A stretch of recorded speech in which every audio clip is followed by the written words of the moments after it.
Hey everybody, so I wanted to talk to you a little bit today about planning out your property in the way of plants. As you can see, we have several different plants here. They're actually all hybrid poplar and hybrid willow. This is a creek line that we dug from basically our woods to the big pond that our neighbor dug for us. And what we're doing is these plants, my husband over the years has acquired a lot of different plants that are good fodder trees for livestock. So these plants we're planting out here. This is a good location for them, but we're planting out here because one, they need to get out of the pots, and two, we want them to start growing larger. We actually have already created some cuttings off of these plants that are in our nursery area, and so these will be basically the parent plants of all the trees that we plan on growing and propagating.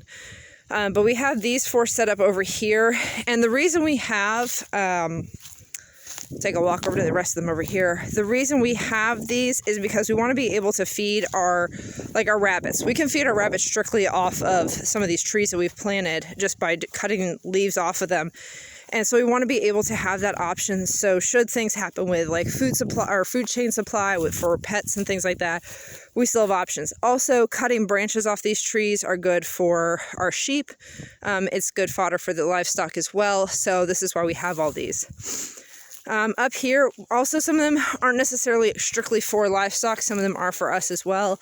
We have a patch of crab apples. We have sweet crab apple and magenta crab apples that will be growing up here, as well as I do believe these are all white mulberries.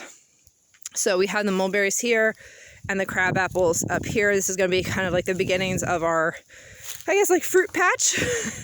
The reason we picked this area too is because it is high and dry in the sense that it does not have a lot of standing water. We didn't want standing water around any of these trees.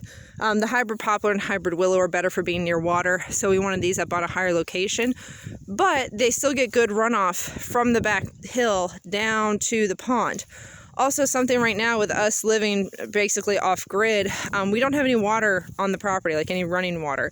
So to water plants, you need water. So in the summertime, the plan is that this pond, and you'll see that there's a little ramp there, but this pond will be used to water any plants that we have around it.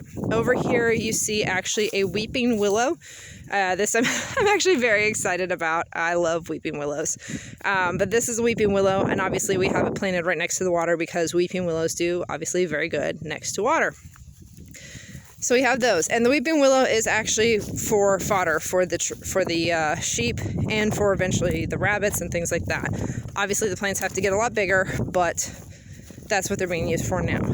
And then over here, we have different berry bushes. So we have service berries are the front two, and Hanson's bush cherries are the back two. Again, we have things for fodder for the animals. The reason we're not planting them up top, like along the ridge of the pond, is because eventually one day we plan on stocking our ponds with fish, and we need a spot to be able to fish. And we don't necessarily want to have the trees right along the top, because then that's, your fishing line gets caught up in it and everything else. So we have these bushes down here. This will also help with erosion. And then it'll also make it a little bit easier for planting for me, because I can just dig into the fairly loose clay that we have right now. So that's it for now. We do plan on planting elderberry further down along the tree line. And we do out here, you can see this pot out here, that's a red bud. And then let's see here. Up here, kind of hard to see, but up there is a silver maple. Those are mostly just for looks. Those are pretty trees that were included in some of our other tree packages. We got all these trees that you have seen out here, in here, and then also we still have quite a few more in our tree nursery area. We got all of them from, I do believe it was Nick Ferguson, rareplants.com. I'll have to check that. I'll put it in the description where we actually got the trees from. But they have some really great bundles of different types of fodder trees and nuts and berries, and they have ones for bees and pollinators, which we got that package. We have like a butterfly bush and crimson rose, or no, what is it? Something else rose. But this is it, guys. We're planning out our property right now. Trying to get things planted before it gets way too cold. Right now with these being in pots and us not having a dedicated greenhouse, basically, we need to get these in the ground because they're much safer in the ground than in these pots with just a little bit of dirt. So this is what my project is for today. It'll be super fun digging in clay and rock with a shovel, but it'll get done.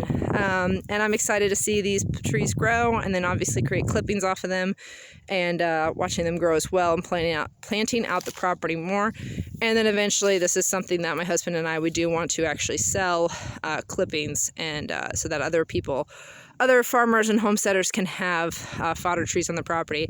But if you guys do have any questions about fodder trees or planting out your property or anything like that, definitely make sure to drop them in the comments below and I will be happy to answer them. And as always, please like and subscribe, and I will talk to y'all later. Bye.